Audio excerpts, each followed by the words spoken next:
Hi friends, அன்பேவால வரப்போகிற எபிசோடில் என்ன மாதிரி சுவாரஸ்யமான விஷயம் நடக்கும் அப்படின்னு இந்த வீடியோவில் நாம் பார்க்கலாம். கண்மணியை பொறுத்தளவு மிகப்பெரிய போராட்டம் பண்ணி தான் தன்னை சேவ் பண்ண வேண்டிய பெரிய சுச்சுவேஷனில் இருக்காங்க. எத்தனை அடி விழுந்தாலும் நம்ம கண்மணி முயற்சி பண்ணாதான் இந்த வாசுகியை சிக்க வைக்க முடியும் அப்படின்னு நீங்கள் ஃபீல் பண்ணால் நம்ம வீடியோக்கு ஒரு லைக் பண்ணிக்கோங்க. ஸோ கணேஷ் கண்மணிக்கு இவ்வளோ சப்போர்ட்டாக இருக்கிறதுனால தான் ஒவ்வொரு ஸ்டெப்பாக கண்மணி முயற்சி பண்ண முடியுது அப்படின்னு தாங்க சொல்லணும். என்ன தான் தோல்வி அடைஞ்சிருந்தாலும் கண்டிப்பாக கூடிய சீக்கிரம் அதுக்கு காரணமான ஆளை நம்ம வருண் முன்னாடி நிறுத்தணும். அப்போ வருணோட ரியாக்ஷனை பார்க்கணும் அப்படின்ற ஆவல் நமக்கு ரொம்ப அதிகமாக இருக்குது அப்படின்னு தாங்க சொல்லணும்.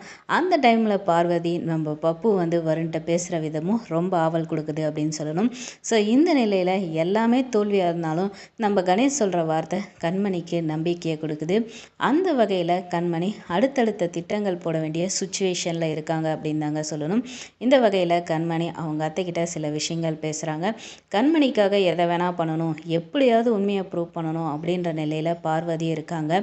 அந்த வகையில் வாசுகியும் மாதவன்ட்டையும் பேசணும்னு டிசைட் பண்ணியிருக்காங்க. ஸோ கண்மணி என்ன சொல்கிறாங்கன்னா, எந்த காரணத்தை கொண்டும் அவங்க மேலே சந்தேகப்படுற மாதிரி கேளுங்க, வேறு எதையும் டவுட் பண்ணுற மாதிரி பண்ணிங்கன்னா உஷாராயிருவாங்க அப்படின்ற நிலையில் தெளிவாக சொல்கிறாங்க.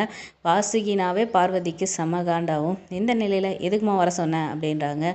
இங்கே பாரு, பூமிக்காவை ஆக்சிடெண்ட் பண்ணி கொன்ன விஷயத்தில் சம்மந்தம் நீ பட்டிருக்க அப்படின்றது எனக்கு நல்லாவே தெரியும் அப்படின்றாங்க. அத்தை, எதை வச்சு நீங்கள் இப்படி சொல்லிகிட்டு இருக்கீங்க? பூமிக்கா சாப்டர் முடிஞ்சு போச்சு, உங்கள்கிட்ட என்ன இப்போ எதனா ஆதாரம் இருக்கா அப்படின்ற நிலையில் பேசுகிறாங்க. ஏன்னா அந்த அளவுக்கு எல்லாத்தையும் கண்மணிக்கு எதிராக திருப்பிட்டோம் அப்படின்ற ரொம்ப தைரியத்தில் இருக்காங்கன்னு தாங்க சொல்லணும். ஆனால் என்னைக்காக இருந்தாலும் உண்மையை அவ்வளோ சீக்கிரம் மறைச்சி வைக்க முடியாது. கண்டிப்பாக உண்மை என்றைக்கும் வெளியே வந்துடும். அந்த வகையில் வாசுகியும் மாதவன் எல்லாரும் சீக்கிரது கன்ஃபார்ம் தான்.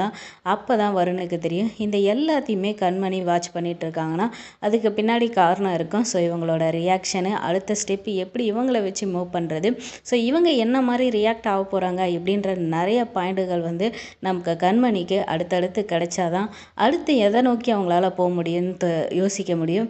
ஏன்னா போகிற ஒவ்வொரு வழியுமே அடப்பட்டா எப்படி போகிறதுன்னு தெரியாமல் தான் கண்மணி தவிச்சிட்டு இருக்காங்க.